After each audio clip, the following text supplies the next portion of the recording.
जय हिंद साथियों, आज तारीख है 6 जनवरी 2024, दिन है शनिवार। तो चलिए प्रारंभ करते हैं आपका मोस्ट इंपोर्टेंट करंट अफेयर, जो भी आपके परीक्षा के दृष्टिकोण से बड़ी खबर निकल के आता है उस पर हम लोग बात करते हैं। तो देखिए, सबसे पहले ये है कि एशिया के और भारत के सबसे अमीर व्यक्ति हो गए हैं अडानी जी, तो इस पे तो हम लोग बात करेंगे ही। एक ब्लूमबर्ग जो है ना आपका बिलियनियर्स इंडेक्स आता है, ठीक है, इसी के द्वारा आपका 5 जनवरी 2024 को जारी किया गया है इंडेक्स। तो चलिए यहीं से शुरू करता है। तो सबसे पहले जान लीजिए कि आज हम लोग क्या क्या करने वाले हैं। तो 5 जनवरी 2024 को जारी ब्लूमबर्ग बिलियनियर्स इंडेक्स में एशिया के सबसे अमीर व्यक्ति कौन हो गए हैं। पहला क्वेश्चन ये है, केंद्र सरकार ने कितने रुपए के लागत से पृथ्वी विज्ञान योजना को मंजूरी दे दिया है। उसके अलावा है प्रेरणा कार्यक्रम शुरुआत किसने किया है। उसके अलावा आपका राम मंदिर राष्ट्र मंदिर एक साझी विरासत पुस्तक का विमोचन किसके द्वारा किया गया है। 5 जनवरी 2024 को जारी ब्लूमबर्ग बिलियनियर्स इंडेक्स में दुनिया के सबसे बड़े अमीर व्यक्ति कौन बन गए हैं। उसके अलावा हाल ही में चर्चा में रहा लक्षद्वीप का सबसे बड़ा द्वीप कौन सा है। उसके अलावा किस राज्य के सिमलीपाल काई चटनी को जीआई टैग प्रदान किया गया है, ठीक है, इंपोर्टेंट है। उसके बाद पुलिस महानिदेशकों और महानिरीक्षकों के अखिल भारतीय सम्मेलन 5 से 7 जनवरी तक कहां आयोजित किया गया है, ठीक है। तो ये सारा क्वेश्चन है, आप लोग का सारा इंपोर्टेंट क्वेश्चन है। तो चलिए प्रारंभ करते हैं। हम लोग कहां से शुरू करेंगे, तो सबसे पहले हम लोग यहीं से शुरू करते हैं, उसके बाद हम लोग आगे बात करेंगे। तो चले, तो पहला क्वेश्चन क्या है आपका। पहला क्वेश्चन है कि किस राज्य के सिमलीपाल काई चटनी को जीआई टैग प्रदान किया गया है। तो बोल रहा है कि ये सिमलीपाल काई चटनी है, ठीक है, ये सिमलीपाल क्या है, काई चटनी है। ये होता क्या है बताते हैं आपको। ये चटनी जो है ना आपका जो है चीटियों से बनाया जाता है। चीटिया के लाल चीटी को देखे हैं कि नहीं देखे हैं, खास के ये आपका जो है आम का पेड़ है या कटहल का पेड़ है, इस टाइप के पेड़ में ये आपका पाया जाता है। और ये कहा जाता है कि इम्यूनिटी सिस्टम के लिए बहुत ज्यादा अच्छा होता है, ठीक है। देखिए इस तरह का आपका ये होता है लाल चीटी। कहाँ है ये चीटी, देखे ना, इसी तरह का चीटी है और इसी चीटी से ये चटनी बनाया जाता है। तो ये आपका उड़ीसा के जिला है, मयूरभंज जिला है, ठीक है। तो उसी जिला का ये मुख्य जो आदिवासी लोग हैं, इसको वहां पे ये लोग क्या करते हैं, यूज करते हैं। तो सबसे पहले उड़ीसा हो जाएगा, मयूरभंज जिला हो जाएगा। और मयूरभंज को थोड़ा सा ये जान लीजिए कि मयूरभंज में ना एगो छऊ नृत्य होता है, ठीक है, बहुत इंपोर्टेंट नृत्य है ये आपका छऊ, तो यहाँ पे किया जाता है। उसके बाद जो है लोह अयस्क का जो पहला खदान है आपका यहीं पे आपका मयूरभंज ही जाना जाता है। तो मयूरभंज बहुत इंपोर्टेंट है, याद रखिएगा। मयूरभंज में लोह अयस्क का खदान है, लोह अयस्क का खदान है, ठीक है। 1910 के करीब यहाँ पे सबसे पहले माना जाता है कि सबसे पहले लोह अयस्क का खदान आपका मयूरभंज से ही शुरू हुआ था। ये उड़ीसा में पड़ता है, ठीक है। तो चलिए आते हैं थोड़ा सा हम लोग जीआई टैग को जान लेंगे। तो जीआई टैग क्या है, देखिए जीआई टैग ना ज्योग्राफिकल इंडिकेशन क्या होता है, भौगोलिक संकेतक कहते हैं। ये क्या होता है ना कि ये किसी भी खास जगह के लिए जो वहां का उत्पाद होता हो, वो हस्तशिल्प हो या किसी प्रकार का कोई उत्पाद हो या कोई खाद्य वस्तु हो, उसको दिया जाता है एक विशेष रूप में, जिससे क्या हो वो अंतरराष्ट्रीय पहचान मिले, है ना। और ये किसके अंतर्गत होता है, तो ये आपका जीआई टैग अधिनियम पहले आया था आपका 99 में, ठीक है, 1999 में आया था। फिर ये आपका एक्ट बन गया 2003 में, 2003 में बोलिएगा एक्ट बन गया। और 2004 में सबसे पहले आपका जो है दार्जिलिंग चाय को दिया गया था। और ये वाणिज्य एवं उद्योग जो है ना हम लोग का वाणिज्य एवं उद्योग मंत्रालय, उसी के तहत ये काम करता है। ये बात याद रखिएगा, जिसके मंत्री कौन है, पीयूष गोयल है, ठीक है। तो इंपोर्टेंट है, याद रखिएगा। खास के ये आपका काई चटनी वो इस वजह से बता रहे हैं, चीटियों से बनाया जाता है। और इम्यूनिटी जो सिस्टम होता है ना, खास के मयूरभंज जिला के जो लोग वहाँ आदिवासी लोग हैं, इसको मतलब सेवन करते हैं और इसका बिक्री भी करते हैं। ये बड़ी बात यह है कि इसका जो है ना इसको बेचा भी जाता है। इम्यूनिटी सिस्टम के लिए ये बहुत महत्वपूर्ण माना जाता है। देखिए इस चटनी को लाल बुनकर चीटियों से बनाया जाता है। ये जो चटनी है लाल बुनकर जो चीटी दिखाए हैं उसी से बना, मयूरभंज क्षेत्र में अपने उपचार गुणों के कारण लोकप्रिय है। यानी कहने का मतलब है इससे उपचार किया जाता है, आदिवासी लोगों के पोषण की सुरक्षा के लिए महत्वपूर्ण माना जाता है। इसमें जानते हैं आपको क्या लोहा मिलता है, विटामिन B12 मिलता है, कैल्शियम, बहुत सारा चीज मिलता है ये हमारे चटनी में, जिसकी वजह से इसको जीआई टैग दिया गया है। तो जीआई टैग से संबंधित आए दिन आपका क्वेश्चन बनता रहता है। तो ये जानते ही उड़ीसा, तो उड़ीसा को थोड़ा सा आपको दिखा देता है। उड़ीसा जो है ना, उड़ीसा के राज्यपाल कौन है अभी, तो पहला जो है आपका झारखंड के पहले मुख्यमंत्री हुआ करते थे, ठीक है, वही अभी उड़ीसा के क्या है, राज्यपाल बने हैं, है कि नहीं है। चलिए, तो ये है आपका उड़ीसा, ठीक है, ये आपका उड़ीसा है। देखिए उड़ीसा से सीमा साझा करने वाला कंट्री, अगर सॉरी स्टेट देखिएगा तो सबसे पहले वेस्ट बंगाल। देखिए ये बिहार से कट के बना था, ये बात याद रखिएगा, ये बिहार से कट के बना था उड़ीसा, ठीक है, बिहार से कट के बना था। कब बना था, 1936 में बना था, ठीक है, याद रखिएगा, बिल्कुल भी यहाँ पर याद रखिएगा कि ये 1936 में बिहार से कट के बना था। जैसे बिहार बंगाल से कट के बना था, ये जो पश्चिम बंगाल देख रहे हैं ये टोटल पहले बंगाल हुआ करता था, ठीक है, इसी से बन के बिहार बना 1912 में, कब कहिएगा 1912 में, फिर इससे कट के बना 1936 में उड़ीसा, फिर इसी बिहार से कट के बना आपका झारखंड कब बना, तो क्या कहिएगा 2000 में बना, ठीक है, और 15 नवंबर 2000 को। तो यही है उड़ीसा। तो उड़ीसा के, ये उड़ीसा आपका कहाँ से, ये आपका बिहार हो जाएगा, ये वेस्ट बंगाल हो जाएगा, इधर से आपका छत्तीसगढ़ लगता है और इधर से आपका आंध्र प्रदेश लगता है। तेलंगाना उड़ीसा से सीमा साझा नहीं करता है, याद रखिएगा, ठीक है। बहुत बार पूछ लेता है कि उड़ीसा से कौन कौन सीमा साझा करता है। उड़ीसा का जो मुख्य नदी है महानदी नदी, जिसको हम लोग बार बार पढ़ते हैं, ठीक है। तो यहीं पे आपका है एक आपका चिल्का झील, ठीक है, जो रामसर साइट है ना, रामसर साइट में सबसे पहले इंडिया का मतलब अगर कोई सूची में शामिल हुआ था आपका 1982 में ही हुआ था। हम लोग 1982 में रामसर कन्वेंशन में क्या हुए थे, शामिल हुए थे, और इसी को सबसे पहले दिया गया था, और सबसे बड़ा साइट है, ठीक है। और ये खारे पानी का झील है, क्या कहिएगा, खारे पानी का झील है, चिल्का झील है, ठीक है। तो बिल्कुल भी इसको याद रखना है, तो ज्यादा लेंगे नहीं, बस इतना समझा देते हैं कौन कौन सीमा साझा करता है। तो इधर से झारखंड कहिएगा, इधर से वेस्ट बंगाल है, उधर से छत्तीसगढ़ है, और इधर से आपका आंध्र प्रदेश है। ये जो है ना खनिज उनिज के लिए बहुत ज्यादा आपका क्या है, बहुत आपका महत्वपूर्ण ये स्टेट माना जाता है, ठीक है ना। तो यहाँ के राज्यपाल क्या बताए थे, रघुवर दास है, कौन है, रघुवर दास है, ठीक है। और यहाँ के मुख्यमंत्री नवीन पटनायक तो जानते ही हैं, हमेशा यहाँ पे आपका वो लाइमलाइट में रहते हैं, एक से एक काम करते रहते हैं। तो इसको याद रखिएगा। यहीं पे मयूरभंज जिला है, जहाँ पे पहला लोहा खदान भी था, और सब पहले जो है आपका यहाँ पे क्या करें, यहाँ पे छौ नीति के लिए बहुत बार पूछ लिया है, ठीक है। अच्छे एग्जाम में हम देखा है कि छौ नीति आपको जिला उड़ीसा नहीं पूछता, जिला पूछ लेता है कि कौन सा जिला में किया जाता है। तो ये मयूरभंज आपके लिए स्पेशल है, और यही का जो है आपका काई चटनी है, जो लाल चीटियों से बनाया जाता है, आपको जीआई टैग दिया गया। चले आगे बढ़ते हैं, अगला क्वेश्चन क्या है, पुलिस महानिदेशकों और महानिरीक्षकों के अखिल भारतीय सम्मेलन में 5 से 7 जनवरी तक कहां आयोजित किया गया है। तो देखिए ये क्या बोल रहा है ना कि पुलिस महानिदेशकों और महानिरीक्षकों का अखिल भारतीय सम्मेलन 5 से 7 जनवरी को आपका कहां पे हो रहा है भैया, ये जयपुर में हो रहा है, ठीक है। ये जयपुर में, देखिए इस सम्मेलन में होता क्या है, इस सम्मेलन में जो भी आपका, जैसे हम लोग का राष्ट्रीय सुरक्षा सलाहकार है, ठीक है, आपका यह वित्त सचिव, ये क्या बोलता है, ये गृह मंत्री है, गृह सचिव है और गृह मंत्री है, ये सारे लोग कल प्रधानमंत्री मोदी जी गए थे, ठीक है ना। हाँ, तो कहने का मतलब है ये सारे लोग वहां पे पहुंचते हैं, ये सारे लोग क्या करते हैं, वहां पे पहुंचते हैं, पहुंच करके जो है अभी आपका रणनीति के बारे में जो है, इसके बारे में जो है बात हो रहा है कि आपको यहाँ पे कैसे कैसे क्या करना है। कहां पे थे हमारा क्वेश्चन, कहां चला गया, हाँ। तो कहने का मतलब ये है कि ये जो अभी आपको बताया था ना कि बीएनएस क्या बताए थे, जैसे आईपीसी था ना, आईपीसी इंडियन पैनल कोड, जिसको भारतीय दंड संहिता कहते थे, अब क्या हो गया, बीएनएस हो गया है भारतीय न्याय संहिता। ये तो कानून बन गया है ना।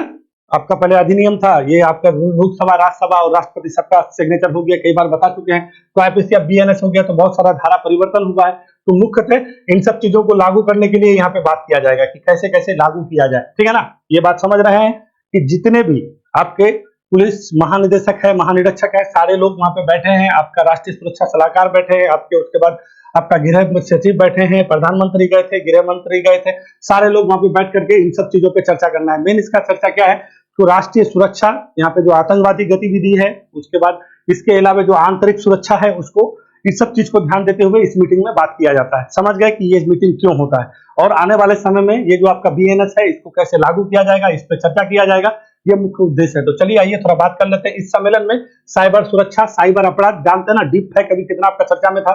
साइबर अपराध, पुलिस व्यवस्था, ठीक है, प्रौद्योगिकी, वामपंथी उग्रवाद, जेल सुधार और आंतरिक सुरक्षा से जुड़े मुद्दों पर विस्तार चर्चा किया गया है। तो इतना सारा चीज याद रखिएगा। अगर आपको पूछ दे कि आपका अखिल भारतीय आपको जो महानिदेशक और महानिरीक्षक सम्मेलन हुआ है, कहाँ पे हुआ है, जयपुर में हुआ है, क्या होता है वहां पे, तो ये कहिएगा कितने सारे लोग जाते हैं। तो राष्ट्रीय सुरक्षा सलाहकार जाते हैं, ठीक है, गृह सचिव जाते हैं, गृह मंत्री जाते हैं, फिर प्रधानमंत्री भी कल आपका कहाँ पे, राजस्थान पहुंचे हुए थे, ठीक है। तो ये हम लोग के लिए बिल्कुल भी इंपॉर्टेंट है, याद रखिएगा। कैसे 5 से 7 जनवरी तक कहाँ किया जा रहा है, जयपुर में, यानी राजस्थान में किया जा रहा है। और राजस्थान के जो है मुख्यमंत्री कौन बने हैं, भजनलाल जी बने ना, है भजनलाल बने हैं, ठीक है। भजनलाल को बिल्कुल भी याद रखिएगा। अभी इलेक्शन हुआ था यहाँ पे, इसी वजह से बता रहे हैं। यहाँ के लोग विधानसभा सीट कितना है, तो 200 विधानसभा सीट है आपका। 199 में क्या हुआ था, आपका इलेक्शन हुआ था कल। एक सीट था जो कांग्रेस का, एगो प्रत्याशी का मृत्यु हो गया था, तो उस सीट में भी कल इलेक्शन हो चुका है। तो ये बात बिल्कुल भी याद रखिएगा, इसमें जयपुर में ये आपका किया गया है, ठीक है। आगे बढ़ते हैं, अगला क्वेश्चन क्या है, हाल ही में चर्चा में रहा लक्षद्वीप का सबसे बड़ा द्वीप कौन सा है। तो देखिए लक्षद्वीप में अभी गए थे हम लोग के प्रधानमंत्री मोदी जी, ठीक है, प्रधानमंत्री मोदी जी गए थे, कि मालूम है कि नहीं है, आपका 3 जनवरी को वहां पे जो है बहुत बड़े बड़े आपका जो है अच्छा खासा योजना मतलब लागू किए हैं। तो प्रधानमंत्री मोदी जी गए थे और वहां से आह्वान भी किए कि अगर आप लोग को कहीं घूमने के लिए जाना है तो कहीं मत जाइए, पहले कहाँ पे आइए, लक्षद्वीप आइए। तो जानते हैं, इससे पहले आपको ये क्वेश्चन देने का मेरा मुख्य जो उद्देश्य है वो ये उद्देश्य है कि एक समय में यहाँ पे ना राजीव गांधी गए हुए थे अपना पूरा परिवार के साथ, और राजीव गांधी का तो विवाह जानते हैं दिल्ली में हुआ था, यानी सोनिया गांधी से, ठीक है। तो इसको लेकर के मोदी जी एक बार कुछ बोले थे, तो इसी को लेकर के अभी आपका ट्रेंडिंग में बात आ गया कि आप वो लोग गए थे तो आप टीका टिप्पणी कर रहे थे कि पैसा का बर्बादी है, तो आप भी तो गए फलाना ढिमकाना। तो इस तरह का जब विवाद वाला बात हो जाता है और मोदी जी वहां से अच्छा खासा फोटो शेयर भी किए, तो हम लोग लक्षद्वीप को बिल्कुल भी जान लेंगे। तो क्या है ना, मोदी जी गए थे लक्षद्वीप, ठीक है। लक्षद्वीप क्या है, यूनियन टेरिटरी है कि नहीं है। हम लोग के देश में कितना 8 स्टेट है, सॉरी 28 स्टेट है, और 8 क्या है, केंद्र शासित प्रदेश है। तो उन केंद्र शासित प्रदेश में सबसे छोटा केंद्र शासित अगर प्रदेश अगर आपको कोई पूछेगा तो वो आपका कौन सा हो जाएगा, लक्षद्वीप हो जाएगा। ये लक्षद्वीप कहाँ है, तो लक्षद्वीप आपका अरब सागर में एकदम यहाँ पे छोटा सा है, कई द्वीपों का जो है एक साथ मिलाकर के हम लोग लक्षद्वीप कहते हैं। लक्षद्वीप को संस्कृत भाषा में ना एक्चुअली में बोलते हैं 1 लाख द्वीप। क्या कहते हैं, 1 लाख द्वीप, समझ गए, ये 1 लाख द्वीप कहा जाता है, मगर 1 लाख द्वीप नहीं है, वहां पे टोटल 36 ही द्वीप है। चलिए थोड़ा सा 36 आपको लक्षद्वीप ही लेके चलते हैं, उसके बाद हम ये सारा इंफॉर्मेशन आपको बताते हैं, जरूरी है इसको बिल्कुल भी जान लीजिएगा। देखिए ये है आपका क्या कहिएगा, ये है हम लोग का पश्चिमी तट, और ये होता है पूर्वी तट, ठीक है। तो ये पश्चिमी तट है, ये अरब सागर है, ठीक है ना, अरब सागर है, और ये है आपका कोच्चि केरल, और ये है कोझिकोड, ठीक है ना। तो लक्षद्वीप का जो शासन प्रशासन जो उसका उच्च न्यायालय पड़ता है, केरल उच्च न्यायालय से ही सारा चीज प्रशासित होता है। तो ये छोटे छोटे सारे द्वीप हैं, तो इस द्वीप को तो बिल्कुल भी आप लोग जान ही रहे हैं।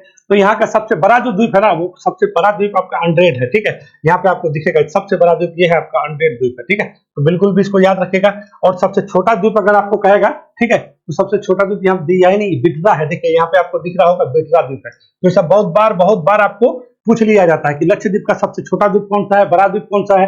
तो कोई द्वीप है यहाँ पे, कई द्वीप मिलकर के लक्षद्वीप बना है। यहाँ पे लगभग 66,000 के करीब जो है आपका क्या है, जनसंख्या पाया जाता है, ठीक है। कितना कहिएगा, 66,000, और ज्यादातर मुस्लिम आबादी है। और सरकार का ना प्लान है कि लक्षद्वीप में मतलब जो आपका समुद्री उत्पाद होता है उसको बढ़ावा दिया जाए, ठीक है। और यहाँ पे आपका एक जगह मतलब आपका एक ही जगह है जहाँ पे आपका वो क्या बोलते हैं उसको, मतलब हवाई अड्डा है, ठीक है।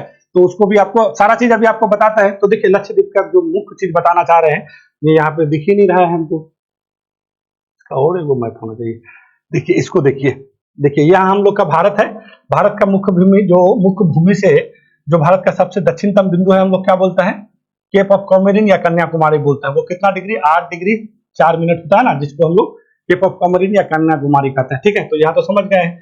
तो ये मालदीव और ये सारा ये जो आप यहाँ से ऐसे करके देख रहे हैं, ये सब किसका है, किसका भाग है, तो क्या कहिएगा, ये एक तरह से आप कहिएगा हिंद महासागर में आपका जो है ना एक चागोस बोलते हैं ना हम लोग, चागोस द्वीप समूह है। तो ये पूरा विस्तार है, उसी का विस्तार है। मालदीव है, लक्षद्वीप है, इधर जितना भी मेडागास्कर नीचे तक, तो चागोस द्वीप, एकदम याद रखिएगा। कोई भी कहेगा कि चागोस का कहाँ है, तो कहिएगा हिंद महासागर में, और उसी का विस्तार है। तो चागोस जो द्वीप है ना, उसी का विस्तार का सबसे उत्तरतम छोर आपका लक्षद्वीप है, ठीक है। तो ये समझ गए। तो ये जो मालदीव है ना, ये मालदीव, क्योंकि देखिए एशिया महादेश का अगर सबसे छोटा देश अगर आपको कहेगा तो क्या कहिएगा, एशिया महादेश का सबसे छोटा देश आपका होगा तो कौन सा, मालदीव ही है, ठीक है। जहाँ के आपका राष्ट्रपति बने हैं मोहम्मद मोइजू, हमेशा विवाद में रहते हैं, जब से बने हैं तब से भारत से बगावत ही कर रहे हैं, ठीक है ना। तो थोड़ा सा कम्युनिस्ट विचारधारा के हैं, तो यही है मालदीव। तो मालदीव को जो है ना, यहाँ मिनी क्वा है, ठीक है ना, मिनी क्वा है। और ये मिनी क्वा जानते हैं, ये मिनी क्वा जो है लक्षद्वीप का सबसे मतलब दूसरा नंबर पे आता है। ये आपका द्वीप में बड़ा, सबसे बड़ा बताया ना आपका एंड्रोटर, दूसरा बड़ा द्वीप आपका मिनी क्वा है। तो मालदीव और मिनी क्वा के बीच एक 8 डिग्री चैनल है, 8 डिग्री चैनल से अलग करता है। तो क्योंकि भारत देखिए, भारत यहाँ पे है 8.4 डिग्री से मुख्य भूमि से शुरू होता है, और हम लोग का यहीं से 8 डिग्री, 8 डिग्री चैनल मतलब क्या बोले, क्या समझे, ये जो है हम लोग विषुवत रेखा जिसको बोलते हैं ना, अक्षांश रेखा, तो वही अक्षांश रेखा है। तो 8 डिग्री चैनल से मालदीव और मोनिका के बीच एक 9 डिग्री चैनल आता है, जो मोनिका और मिनी क्वाय और किसके बीच जोड़ता है, तो क्या कहिएगा, लक्षद्वीप के बीच। तो ये 2 चैनल बिल्कुल भी याद रखिएगा, 8 डिग्री और 9 डिग्री हमेशा पूछ लिया जाता है, ठीक है। तो बिल्कुल भी याद रखिएगा 8 डिग्री और 9 डिग्री। मालदीव तो समझ ही रहे हैं यहाँ पे, और हम लोग का मुख्य भूमि कितना है, 8 डिग्री 4 मिनट। अगर यहीं पे अगर आपको कहेगा कि अंडमान निकोबार से कितना होता है शुरू, तो क्या कहिएगा, ये 8 डिग्री ना होकर के 6 डिग्री 4-7 मिनट से शुरू होता है, ठीक है। तो मुख्य भूमि से यहाँ पे कन्याकुमारी या केप ऑफ कॉमोरिन कहिएगा, ये आपका हम लोग का सबसे दक्षिणतम बिंदु 8 डिग्री 4 मिनट है। और सबसे उत्तर कहिएगा तो इंदिरा कौल है, जो कश्मीर में, जो कितना है 37 डिग्री 6 मिनट। मतलब ये हम लोग अक्षांशीय विस्तार बता रहे हैं, भारत का अक्षांशीय विस्तार मुख्य भूमि से। तो 8 डिग्री 9 डिग्री समझ गए हैं। चलिए अब आते हैं यहाँ पे, हम आपको यहाँ पे बताते हैं। तो सबसे बड़ा द्वीप कौन सा हो गया, यहाँ पे एंड्रोइड द्वीप हो गया। और सबसे छोटा द्वीप अगर कोई कहेगा तो क्या, बिटरा कहिएगा। बहुत बार पूछ लेता है, और यहाँ पे प्रधानमंत्री मोदी जी भी गए हुए हैं, तो हम लोग के लिए थोड़ा सा इंपॉर्टेंट हो जाता है। तो चलिए अब हम लोग आगे बात करते हैं यहाँ पे क्या क्या चीज है। प्रधानमंत्री नरेंद्र मोदी ने 3 जनवरी को लक्षद्वीप में 1156 करोड़ रुपए का क्या किया, परियोजना का उद्घाटन किया। ठीक है, तो ये जो डिजिट दिए है ना, इसको बिल्कुल भी याद रखिएगा। 3 जनवरी को उद्घाटन किए थे और यहाँ पे गए थे, और लोग से बहुत सारे विद्यार्थी से भी मिले हैं, लैपटॉप भी दिए हैं। ठीक है, वहां पे लोग को घूमने के लिए जाने के लिए भी कह रहे हैं। ठीक है ना, तो लक्षद्वीप में टूना मछली के भी बारे में मोदी जी बोले हैं कि यहाँ लक्षद्वीप एक ऐसा आपका जो है केंद्र शासित प्रदेश में आता है जहां से टूना मछली का क्या किया जाता है, निर्यात किया जाता है। यहाँ पे अपार संपत्ति है, ये मतलब अपार संभावना है व्यापार करने के लिए। ठीक है, लक्षद्वीप को संस्कृत में 1 लाख द्वीप को भी कहा जाता है। लक्षद्वीप समूह में कुल 36 द्वीप है। कितना द्वीप कहिएगा, 36 द्वीप है। उनमें से 11 द्वीप पर ही जीवन है। ठीक है, ऐसा नहीं कहिएगा। लक्षद्वीप का मतलब होता है 1 लाख द्वीप, मगर 1 लाख लोग नहीं रहते वहां पे। 1 लाख मतलब 1 लाख द्वीप भी नहीं है, और 1 लाख द्वीप में लोग भी नहीं रहते। कितना द्वीप में रहते हैं, 11 द्वीप में ही आदमी जो आबादी बसती है। पटली जो द्वीप है, बहुत बार पूछता है पिटली द्वीप। ठीक है, इसको तो बिल्कुल भी याद रखिएगा। इस द्वीप में मनुष्य का निवास नहीं है, यहाँ पे सिर्फ क्या है, एक पक्षी अभ्यारण्य है। ठीक है, पिटली द्वीप को याद रखिएगा। आगाती द्वीप में एकमात्र हवाई अड्डा है। लक्षद्वीप एक क्या है, एटोल प्रवाल द्वीप है। यहाँ पे द्वीप समूह में ये क्या है, मालद्वीप। लक्षद्वीप चागोस समूह मतलब द्वीप समूह का सबसे उत्तरी भाग है, तो चागोस समूह का ये भाग है, सबसे उत्तर में पड़ता है। ठीक है, पिटली द्वीप जो है वहां पे कोई भी निवास स्थान नहीं है। एक बहुत बार पूछा है, अभी हम कोई दरोगा का एग्जाम में देख रहे थे, कोई पेपर पूछा था, तो उसी में पूछा था पटली द्वीप के बारे में कि कौन ऐसा द्वीप है जहाँ पे भारत में जो व्यक्ति का मतलब मनुष्य का निवास स्थान नहीं है, वहां पे एक आपका क्या है, पक्षी अभ्यारण्य है, तो आपका पटली द्वीप हो जाएगा। ठीक है, तो आपका क्या हो गया कि लक्षद्वीप एक ऐसा केंद्र शासित प्रदेश है, सबसे छोटा है। लक्षद्वीप का राजधानी कवरत्ती है, याद रखिएगा। ठीक है, सबसे दक्षिणतम 8 डिग्री 9 डिग्री चैनल भी आपको याद रखना है। ठीक है ना, सबसे बड़ा हो जाएगा तो कौन सा हो जाएगा आपका, एंडोट हो जाएगा, और सबसे छोटा बिटरा हो जाएगा। और पिटली में कोई भी मनुष्य निवास नहीं करता है। टोटल 36 द्वीप है। ठीक है कि नहीं है, और ये केंद्र शासित प्रदेश है। ठीक है, केंद्र शासित प्रदेश में सबसे छोटा केंद्र शासित प्रदेश है। आगे चले, मेरे हिसाब से सब कुछ आप लोग समझ गए होंगे। अब आगे चलता है, तो ये आंसर कौन सा हो जाएगा आपका, एंडोट हो जाएगा। एंडोट क्या हो गया, सबसे बड़ा द्वीप हो गया। बिटरा सबसे छोटा हो गया। मिनी का दूसरे नंबर का है, और पिटली द्वीप में कोई भी मनुष्य का निवास स्थान नहीं है। यहाँ पे निवास स्थान है, बिल्कुल भी कहिएगा कि नहीं है निवास स्थान। 8 डिग्री चैनल समझ गए। 8 डिग्री देखिए, 8 डिग्री को समझने के लिए आसानी भाषा से आपको हम समझाएं कि भारत का मुख्य भूमि का जो है अक्षांश विस्तार 8 डिग्री 4 मिनट से शुरू होता है, और उत्तरी इंद्राकोल जो है कितना 37 डिग्री 6 मिनट है। ठीक है, ये तो मुख्य भूमि का विस्तार है। और मालदीव क्या है, ये वाला मालदीव बोलते हैं। ये जो है आपका लक्षद्वीप द्वीप समूह है, जहाँ पे कई सारा द्वीप है, नीचे में मालदीव है। ठीक है, तो मालदीव और मिनिका से जो बीच होगा तो थोड़ा सा नीचे ही है, तो 8 डिग्री हमेशा 8 डिग्री से नीचे ही होगा ना। तो 8 डिग्री चैनल क्या कहिएगा, मालदीव और मिनिका के बीच। फिर आपका 9 डिग्री चैनल, क्योंकि थोड़ा सा ऊपर आ जाता है, क्योंकि केरल में भूभाग में ये मिल जाता है, तो ये 9 डिग्री चैनल क्या कहिएगा, लक्षद्वीप और मिनिका के बीच है 9 डिग्री चैनल। बिल्कुल भी ये दोनों चैनल याद रखेगा।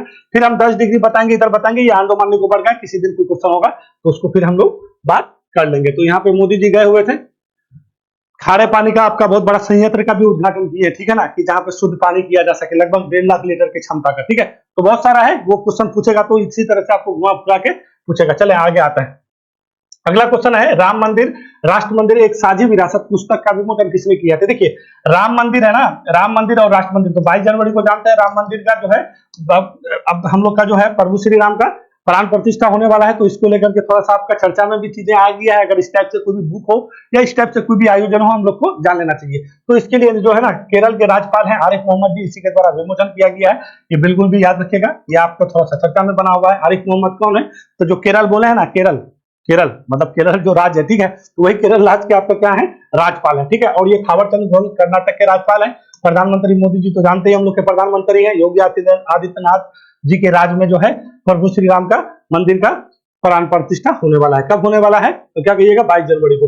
अभी इसके बारे में हम लोग टोटल बात करेंगे। यहाँ पे देखिए, ये जो आपको उस दिन भी बताए थे कि ये जो है ना, भगवान श्री राम का जो है मंदिर वाला, जो वहां पे बाबरी मंदिर मतलब क्या बोलते हैं उसको, हाँ बाबरी मस्जिद का जो विवाद था। ठीक है, और ये राम मंदिर में आपका जो ये फैसला आया था, तो ये बिल्कुल भी याद रखिएगा 9 नवंबर 2019 को। ठीक है, तो बहुत बार आपको ये बिल्कुल भी याद रखिएगा 9 नवंबर 2019 को। और कितने जजों के बेंच, 5 जजों का बेंच का ये फैसला दिया था। ठीक है, तो ये बिल्कुल भी याद रखिएगा, क्योंकि जब तक इधर हम लोग का कोई भी पेपर होगा तो यहाँ से संबंधित चीजें हम लोग को पूछ लिया जाएगा। अब आगे चलते हैं। 5 जनवरी 2024 को जारी ब्लूमबर्ग बिलियनियर्स इंडेक्स में दुनिया के सबसे बड़े अमीर व्यक्ति कौन बन गए हैं, तो ये जानिए कि ब्लूमबर्ग एक क्या ना, बिलियनियर्स इंडेक्स है। ठीक है, जो अब 2012 से अपना जो है काम करना प्रारंभ किया था। ये अमेरिका का एक इंडेक्स है। ठीक है, आप जो भी 500 बिलियनियर इसमें मतलब शामिल किया जाता है, ठीक है। 500 अमीर लोगों को शामिल किया जाता है और इसी के द्वारा निकाला जाता है, अमेरिका का है, ठीक है। इतना तो बात समझ गए। तो आपका 5 जनवरी को जारी किया गया है और आपको एलन मस्क को नंबर 1 में रखा है। यही एलन मस्क जिसके बारे में हम कल बोल रहे थे कि जीसेट 20 को इसमें फाल्कन 9 से हम लोग क्या करने वाले, प्रक्षेपण करने वाले हैं। तो जीसेट जो है वो कौन सा कंपनी, वही स्पेस एक्स के मालिक है। क्या कहिएगा, स्पेस एक्स के मालिक हैं। तो यही स्पेस एक्स के मालिक एलन मस्क हैं, जिसका टोटल संपत्ति 220 बिलियन डॉलर हो गया, ठीक है। तो इसको बिल्कुल भी याद रखिएगा। दूसरे नंबर में जेफ बेजोस है, ये अमेजन जानते हैं ना, अमेजन से हम लोग सब कुछ मोबाइल चलाते हैं तो ऑनलाइन सामान मंगाते होंगे, वही कंपनी के मालिक हैं। बर्नार्ड अर्नोल्ट हैं, ये कहाँ के, ये फ्रांस के हैं। ये लग्जरी जो भी लग्जरी समझते हैं ना, भोग विलासी वाले सामान को जो है इसका उत्पाद करते हैं ये, ठीक है। ये कहाँ के हैं, तो ये कहिएगा फ्रांस के हैं। और बिल गेट्स तो जानते हैं माइक्रोसॉफ्ट के क्या है, माइक्रोसॉफ्ट के फाउंडर है, ठीक है। इसके आपका सीईओ भी हैं, तो ये बिल गेट्स, इसको तो बिल गेट्स को बिल्कुल भी संस्थापक रहे हैं बिल गेट्स, याद रखिएगा। एक नंबर में कौन है, एलन मस्क के हैं। दूसरे नंबर में जेफ बेजोस के हैं, अमेजन के मालिक है। एलन मस्क का क्या है, आपका अभी देख रहे हैं ट्विटर, जिसको एक्स के नाम से जानते हैं, 2022 में 44 बिलियन में खरीद लिया था, समझ जाइए 44 बिलियन में खरीद लिया था, ठीक है। किसको, ट्विटर को। तो ट्विटर के मालिक हो गए क्या क्या मालिक हो गए, इसका थोड़ा सा जान लीजिए कि स्पेस एक्स का मालिक हो गए, 2002 में स्पेस एक्स बना था। अब फिर आपका एक्स के मालिक हो गए, यानी ट्विटर के मालिक हो गए। उसके अलावा एक न्यूरालिंक है, ठीक है, उसके मालिक हैं। उसके बाद क्या कहिएगा, एक जो है ना आपका क्या बोलते हैं उसको, स्टारलिंक है, ठीक है। क्या कहिएगा, स्टारलिंक, जो आपका सैटेलाइट से आपको नेट प्रोवाइड करवा रहा है। अभी एक क्वेश्चन बनाने वाले थे आपको, अभी अपना जो है अच्छा खासा सैटेलाइट, लगभग जो आपका लो अर्थ ऑर्बिट है ना, वहां पे जो है लगभग 25 सैटेलाइट को छोड़ा है कल परसों, ठीक है। तो इसका ये स्पेस एक्स है, ये आपका उसी तरह से ना एक स्टारलिंक, इसका क्या है ये आपका, इसका एक तरह से उसको ये बोलिए कि जो नेट प्रोवाइड करते हैं सैटेलाइट के थ्रू, जहाँ पे दुर्गम इलाके में, जहाँ पे कोई केबल नहीं जा सकता है, जहाँ पे फाइबर नहीं जा सकता है, जहाँ पे कुछ है नहीं, तो वो सैटेलाइट के थ्रू पूरे विश्व को क्या करता है, नेट देना चाहता है, मतलब कम्युनिकेशन से जोड़ना चाहता है। तो वही है उसका स्टारलिंक कंपनी, इसको तो बिल्कुल भी याद रखेगा, ठीक है। तो 25 को सैटेलाइट अभी इसका छोड़ा गया है, ठीक है ना।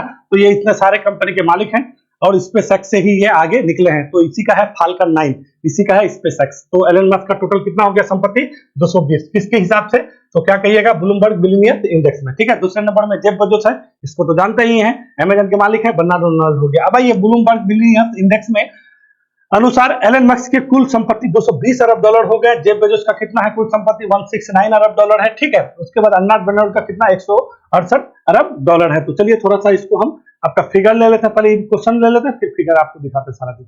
अब आइए आगे, 5 जनवरी 2024 को जारी ब्लूमबर्ग बिलियनियर इंडेक्स में एशिया के सबसे अमीर व्यक्ति कौन बन गए हैं। तो एशिया और भारत दोनों, जब एशिया के बन गए तो भारत के भी बनेंगे, ठीक है ना।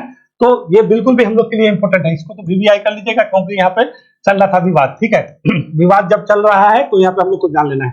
तो ब्लूमबर्ग एशिया में, एशिया के सबसे अमीर व्यक्ति बन गए हैं कौन, गौतम अडानी, ठीक है। अडानी जो समूह है उसी के जो है मालिक है ये गौतम अडानी जी। गौतम अडानी एशिया के और भारत के सबसे अमीर व्यक्ति बन गए हैं, ठीक है। और क्यों बना है, एक आपका रिपोर्ट आया था हिंडनबर्ग रिपोर्ट, उस रिपोर्ट में अडानी जी का जो समूह है इसमें कुछ गड़बड़ी बोला था, और इसके बाद जो है ना इसका जो भी शेयर है ना बहुत ज्यादा डाउन हो गया था। तो इस पर चेक हो रहा था सीबी से, आप लोग जानते हैं ना, security exchange board of India, ठीक है। इसी के द्वारा इस पे आपका क्या सारा चीज खोजबीन किया जा रहा था। कुछ लोगों के द्वारा जो हिंडनबर्ग रिपोर्ट बोले, इसी को लेकर सुप्रीम कोर्ट में आपका जो है याचिका दिया गया था। तो उसमें क्या बोला गया कि सुप्रीम कोर्ट बोला कि नहीं, हम इस पे कुछ नहीं करेंगे, सेबी इसमें जांच पड़ताल कर रहा है, तो हम इस पे अपना टांग नहीं अड़ाएंगे, मतलब हम अपना कोई भी हस्तक्षेप नहीं करेंगे। तो इसके बाद जैसे ही ये बात बोला सुप्रीम कोर्ट, तो गौतम अडानी का जो भी शेयर है ना बहुत ज्यादा बूम मारा है, ठीक है। और ये सबसे टॉप पे पहुंच गए हैं, थोड़ा सा विवाद में भी थे। तो हिंडनबर्ग याद रखिएगा, पहली बात है। सेबी को भी याद रख सकते हैं, इसी के माधुरी पुरी जो है इसके कौन है, इसके मुख्य हैं। उसके बाद आपका सुप्रीम कोर्ट आपको इसको क्लीन चिट दे दिया है कि हम अडानी समूह वाले बात में जो हिंडनबर्ग का रिपोर्ट है उसमें कोई भी हम हस्तक्षेप नहीं करेंगे, ये काम सेबी का है, सेबी कर रही है। जब सेबी कर रही है तो इसमें हम कुछ नहीं कर सकते, हम कोई भी सुनवाई नहीं करेंगे। तो गौतम अडानी नंबर 1 पे आ गए हैं मुकेश अंबानी को पिछाड़ करके, ठीक है। तो एशिया के सबसे बड़े व्यक्ति, अमीर व्यक्ति बन गए हैं। हम लोग के लिए बिल्कुल भी VVI है, ये जो आपको पॉइंट बोले हैं इस पॉइंट को तो बिल्कुल भी याद रखिएगा, ठीक है ना। तो गौतम अडानी है, ग्लोबल स्तर पर गौतम अडानी को 12वां रैंक मिला है। कितना रैंक में है, 12वां रैंक में है। जैसे पहले नंबर में एलन मस्क था ना, पूरे विश्व के सबसे अमीर व्यक्ति, तो गौतम अडानी पूरे विश्व में कितना अमीर व्यक्ति बन गए, 12वां व्यक्ति है पूरे विश्व में। और ये मुकेश अंबानी कितना, 13वें स्थान पर है, ठीक है, 13वें स्थान पर है। देखिए दोनों दोनों का संपत्ति में ज्यादा डिफरेंस नहीं है, बहुत कम ही डिफरेंस है। देखिए इसको 97.6 अरब डॉलर है और इसको 97 अरब डॉलर है मुकेश अंबानी को, ठीक है। तो थोड़े से आगे पीछे, और ये आगे पीछे होने का कारण आपको हम बता दिए, इसका शेयर बहुत गिरा था, ठीक है। और फिर जैसे ये आया ना, इसका शेयर एकदम अचानक से बूम मारा है, ठीक है ना। ग्लोबल स्तर पर गौतम अडानी 12वें रैंक पर है, उनकी कुल संपत्ति 97.6 अरब डॉलर हो गई है। मुकेश अंबानी भारत और एशिया के दूसरे सबसे बड़े अमीर इंसान हो गए हैं, ठीक है। मुकेश अंबानी कितने हो गए? दूसरे, भारत के भी दूसरे हैं और एशिया के भी दूसरे हैं, जिसका संपत्ति इतना सारा है। तो चलिए थोड़ा सा आपको संपत्ति का रिकॉर्ड हम दिखा देते हैं। देखिए गौतम अडानी से अभी आपको कल भी एक क्वेश्चन हम देंगे, आज तो नहीं दिए क्वेश्चन, ठीक है। ये आपका छत्तीसगढ़ में जो है ना, आप थोड़ा सा वहां पे कोयला खदान का बात हो रहा है, बहुत बड़ा कोयला खदान है, वही अडानी समूह ही उसमें काम कर रहा है। तो बहुत सारे पेड़ को, लाखों पेड़ को वहां पे काटा जा रहा है। तो वहां पे बहुत ज्यादा आपका जो हंसदेव जब जगह है, आपका हंसदेव नदी भी जाने हुईगा, ठीक है। आपका महानदी का आपका सहायक नदी है, ठीक है ना। तो उस जगह में बहुत ज्यादा विरोध प्रदर्शन हो रहा है, लोग एकदम सारे लोग सड़क पे उतर गए हैं, ठीक है। तो उसके बारे में बताएंगे। तो यही आपका अडानी समूह का ही आप जो सबसे बड़ा कोयला खदान है, बहुत सारा कोयला नीचे में होने का बात कहा गया है वहीं पे, ठीक है ना। तो इसी का कंपनी काम कर रही है, तो यहाँ पे बहुत ज्यादा विरोध प्रदर्शन हो रहा है। ये छत्तीसगढ़ की बात बता रहे हैं, तो कल वाले वीडियो में आपको इसके बारे में हम पूरा डिटेल बताएंगे। चलिए, तो ये है ना आपका, देखिए एलन मस्क के पास कितना हो गया, 220 बिलियन हो गया है। जेफ बेजोस के पास कितना हो गया है, तो 169 बिलियन हो गया है। बर्नार्ड अर्नोल्ड के पास 168 बिलियन हो गया। बिल गेट्स के पास 138 बिलियन हो गया है। तो ये लोग तो 100 पार वाले हैं, 200 पार वाले एलन मस्क हैं, ठीक है। इसको तो समझ ही गए। आइए 12 नंबर पे, ये हम लोग गौतम अडानी जी हैं, 12 नंबर पे है, 97 बिलियन हो गए हैं। और मुकेश अंबानी के पास 97 बिलियन, यानी 97.6 बिलियन अडानी जी के पास और मुकेश अंबानी के पास 97 बिलियन है। ये है मुकेश अंबानी, ठीक है, समझ गए हैं। अब चलिए आइए, ये है, ये सब क्या है, पूंजीपति है, ठीक है। पूंजी, जब पूंजीवादी अर्थव्यवस्था आएगा तो पूंजीपति का ही सब कुछ चलेगा। गरीब लोगों के पास कुछ है, कुछ नहीं है। चलिए आगे चलते हैं। सारा चीज मेरे हिसाब से चीज समझ गया होइएगा। जब आगे चलते हैं, आगे का क्वेश्चन क्या है, केंद्र सरकार ने कितने रुपए के लागत से पृथ्वी विज्ञान योजना को मंजूरी दे दिया है। तो देखिए पृथ्वी विज्ञान योजना, बिल्कुल भी याद रखिएगा, ये योजना केंद्र सरकार ने मंजूरी दे दिया है। और कितना रुपया लेकर के, तो क्या कहिएगा, 4,797 करोड़ रुपया से ये योजना को मंजूरी कल ही मिला है, ठीक है। प्रधानमंत्री मोदी जी इसकी अध्यक्षता करते हैं, ठीक है। केंद्रीय मंत्रिमंडल का जो बैठक होता है और इसी में आपका इस योजना को मंजूरी दिया गई। देखिए ये योजना क्या है, ये योजना पृथ्वी विज्ञान मंत्रालय के तहत ये योजना काम करेगी। और इसका काम क्या है ना, किसी भी प्रकार का कोई भी प्रत्येक प्रकार कोई भी अगर आपदा आए तो देश को सबसे पहले आपको क्या करना पड़ेगा, आपको जो है चेतावनी देना पड़ेगा। इसका मतलब यही है, किसी भी प्रकार का कोई भी अगर आपदा आता है तो आपदा आने से पहले देश को चेतावनी देने का काम ये योजना करेगी। और ये योजना क्या करेगी, जितने भी वैज्ञानिक संस्थान है भारत में, ठीक है, तो पृथ्वी विज्ञान मंत्रालय उसके सहयोग से मिलकर के इस पे काम करेगी। कोई भी आपका हो, मान लीजिए सुनामी आ गया, समुद्री आपका तूफान आ गया, या फिर आपका किसी तरह से कोई भी किसी भी प्रकार का कोई भी आपका अगर विपदा आ जाता है तो उससे पहले, आने से पहले देश को चेतावनी देना पड़ेगा। इसका काम यही है। और ये काम कौन करेगा, पृथ्वी विज्ञान मंत्री जो हम लोग का कौन है, किरण रिजिजू है, ठीक है। ये क्या करेगा, देश के सभी वैज्ञानिक जो संस्थान है, सारे संस्थान को मिलकर के इस पे काम करेगी। और टोटल पैसा इसमें कितना खर्चा करना है, 4797 करोड़ रुपए इसमें क्या करना है, खर्चा का मंजूरी दे चुका है। और ये योजना को तो बिल्कुल भी याद रखिएगा, पृथ्वी विज्ञान योजना है, ठीक है। कितना खर्चा होगा, 47 मतलब 4,797 करोड़, इतना रुपया खर्चा होने जा रहा है। थोड़ा सा सुनिए क्या क्या करने वाला है, इसके बारे में हम आपको बता देते हैं। बहुत इंपॉर्टेंट योजना है, क्योंकि पृथ्वी विज्ञान मंत्रालय के तहत का योजना है। और सारे वैज्ञानिक संस्था के साथ मिलकर के जो भी वैज्ञानिक दृष्टिकोण वाला काम करता है, तो सबसे मिलकर के हर एक जगह आपका सेंटर स्थापित करना है। और कोई भी अगर आपदा हो उससे पहले देश को सूचना देना है। केंद्र सरकार ने पृथ्वी प्रणाली और जलवायु परिवर्तन के विज्ञान को समझने के लिए पृथ्वी विज्ञान योजना को मंजूरी दिया। क्या कहिएगा, केंद्र सरकार ने पृथ्वी प्रणाली और जलवायु परिवर्तन के विज्ञान को समझने के लिए पृथ्वी विज्ञान योजना को मंजूरी दिया है। इसमें फिलहाल जारी 5 योजना को शामिल किया गया है। अभी फिलहाल इसमें कितना जारी किया, 5 योजना जो है इसमें शामिल किया गया। सबसे पहले क्या है, वातावरण और जलवायु अनुसंधान, modelling observing system and services, समुद्री सेवाएं, मॉडलिंग एप्लीकेशन, संसाधन एवं प्रौद्योगिकी, उसके बाद पोलर साइंसेज, सिस्मोलॉजी अनुसंधान। ये सारा चीज है। आपको बोले ना कि भूकंप आए, सुनामी आए, समुद्री तूफान आए, या किसी भी प्रकार का कोई भी आपका हम लोग का आता है ना क्या बोलते हैं उसको, चक्रवाती तूफान आए, कोई भी किसी भी प्रकार का कोई भी तूफान आए, आपदा आने से पहले ही आपको देश को सूचित करना पड़ेगा, और इसी के लिए सरकार इतना रुपया खर्चा कर रहा है। देखते हैं ना, कोई भी आपदा आता है, कोई भी कुछ होता है तो कितना नुकसान होता है। अभी जापान में हाल फिलहाल में भूकंप आया था, बताए थे क्वेश्चन में हम आपको कि किस तरह से वहां के लोग जो है परेशान हो गए। 2011 का सुनामी आया था तो जापान बर्बादे हो गया है ना। तो कहने का मतलब यही है। तो ये होने के लिए इसका काम किसका है, पृथ्वी विज्ञान मंत्रालय का है। वो साथ जो भी बड़े बड़े इंस्टीट्यूशन है, संस्था है, ठीक है, उस संस्था से मिलकर के अपना चेतावनी सिस्मोलॉजी अनुसंधान हुआ या फिर किसी भी तरह का ऑब्जर्वेटरी हुआ, सारे चीज लगा करके इस चीज को पता करेगा, ठीक है। तो आइए, भू प्रणाली और परिवर्तन के महत्वपूर्ण संकेतक रिकॉर्ड करने के लिए वातावरण, समुद्र, क्या कहिएगा, वातावरण, समुद्र, भूमंडल, हिममंडल और पृथ्वी के ठोस हिस्से को दीर्घकालिक अवलोकन करना है। इसका मतलब ही यही है, तो इसको याद रखिएगा। कितना, 4797, क्या कहिएगा, 4797 करोड़ रुपए की ये योजना है, और पृथ्वी और विज्ञान मंत्रालय के तहत ये काम करेगी। पृथ्वी विज्ञान मंत्री कौन है, किरण रिजिजू है। पहले ये क्या थे, कानून मंत्री थे, ठीक है। चलते हैं आगे बढ़ते हैं, अगला क्वेश्चन है, प्रेरणा कार्यक्रम का शुरुआत किसने किया था। देखिए, प्रेरणा कार्यक्रम, ये प्रेरणा कार्यक्रम शिक्षा मंत्रालय के तहत किया गया है, ठीक है। और शिक्षा मंत्री हम लोग का कौन है, धर्मेंद्र प्रधान है, ठीक है। तो बिल्कुल भी याद रखिएगा, शिक्षा मंत्रालय के तहत ये प्रेरणा कार्यक्रम शुरू किया। क्या है ना, 9 क्लास से लेके 12 क्लास, मतलब 9 से लेके 12 क्लास, मतलब कक्षा के आपका चयनित जो विद्यार्थी होगा, ठीक है, उस विद्यार्थी को आपका आवासीय प्रशिक्षण दिया जाएगा, और ठीक है ना। और प्रत्येक सप्ताह में आपके 10 से, मतलब पूरे देश से जो है ना, प्रत्येक सप्ताह में पूरे देश से 20 आपका जो है छात्र को चयनित किया जाएगा, जिसमें से 10 लड़का होगा और 10 लड़की होगा, ठीक है, याद रखिएगा बिल्कुल भी। और ये कौन काम कर रहा है, शिक्षा मंत्रालय के तहत स्कूली शिक्षा और साक्षरता विभाग ये काम कर रही है। प्रेरणा कार्यक्रम इंपोर्टेंट है, याद रखिएगा, ये क्या है, इंपोर्टेंट है। प्रेरणा कार्यक्रम किसने, शिक्षा मंत्रालय के द्वारा चला गया है। कितना होगा, तो 10 लड़का और 10 लड़की को प्रत्येक सप्ताह में चयनित किया जाएगा। ये आवासीय प्रशिक्षण होगा, आपको कहीं जाने का जरूरत नहीं है। आपको एक फॉर्म होगा, उस फॉर्म में आप एप्लीकेशन अपना फॉर्म भरिए, फिर आपको चयनित किया जाएगा, ठीक है। 20 प्रत्येक सप्ताह 20 छात्रों को चयनित किया जाएगा, जिसमें से 10 लड़का होगा और 10 लड़की होगा, ठीक है ना। समझ गए मेरे हिसाब से, ये कार्यक्रम 9 से 12वीं कक्षा के चयनित कक्षा के लिए आवासीय कार्यक्रम है। तो जो हम आपको बताएं, तो उनका शिक्षा मंत्री कौन है, तो क्या कहिएगा, धर्मेंद्र प्रधान है। तो हम मेरे हिसाब से जितने भी सारा क्वेश्चन था, सारा क्वेश्चन हम आपको बता चुके हैं, कोई क्वेश्चन छूटा नहीं है, ठीक है। ये तो जीआई टैग वाला तो बिल्कुल भी बात याद रखिएगा, है कि नहीं है। यही है आपका आवासीय कार्यक्रम, ये बच्चा है, ठीक है। और ये है हम लोग के रिचेस्ट मैन, ठीक है ना। तो गौतम अदानी जी को बिल्कुल भी याद रखिएगा, ब्लूमबर्ग बिलियनियर रिपोर्ट में गर्दा उड़ा दिए हैं ये, ठीक है ना। अब हमारे देश के सबसे अमीर व्यक्ति हो गए हैं, और एशिया के भी सबसे अमीर व्यक्ति हो गए हैं। वीडियो देखने के लिए धन्यवाद। फिर हम लोग कल मिलेंगे, यानी 7 जनवरी को, और फिर हम लोग बात करेंगे जो भी इंपोर्टेंट क्वेश्चन है।